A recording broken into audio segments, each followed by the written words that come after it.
राधे राधे दोस्तों, आज हम आपको महाशिवरात्रि की कथा सुनाएंगे। एक बहेलिया था जो शिकार करने के लिए जंगल गया था।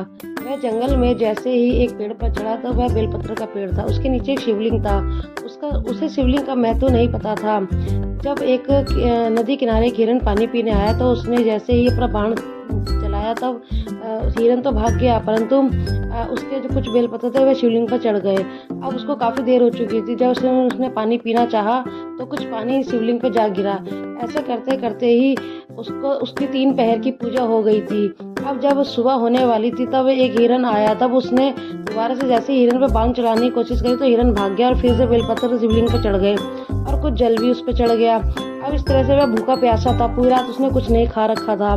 तब एकदम से वहाँ शिवजी जी प्रकट हो गए। शिवजी जी ने कहा कि तुमने महाशिवरात्रि का व्रत किया है तो तुम्हें जो मांगना है मांग सकते हो। अब वह बहेलिया उसे तो नहीं पता था कि शिवजी जी कैसे प्रकट हो गए, मैंने कौन सी पूजा करी। तब वह शिवजी जी उसको ज्ञान देते हैं, ज्ञान प्राप्त कराते हैं और बहेलिया के आंखों में अश्रु आ जाते हैं। वह कहते हैं कि मैंने तो कोई भी सेवा नहीं करी आपकी प्रभु, फिर आपने कैसे मुझे दर्शन दिए। तब भगवान शिव कहते हैं कि तुम्हारे अनजाने में ही तुमने मेरी 3 पहर की पूजा करी और अब 4थे पहर की जब पूजा तुमने मेरी करी तब तुम्हारा व्रत भी पूर्ण हो गया था। कहते हैं कि इसी महाशिवरात्रि पर भगवान शिव और माता पार्वती की शादी भी हुई थी और भगवान शिव उस बहेलिया को वरदान देकर वहाँ से अंतर्ध्यान हो गए। राधे राधे।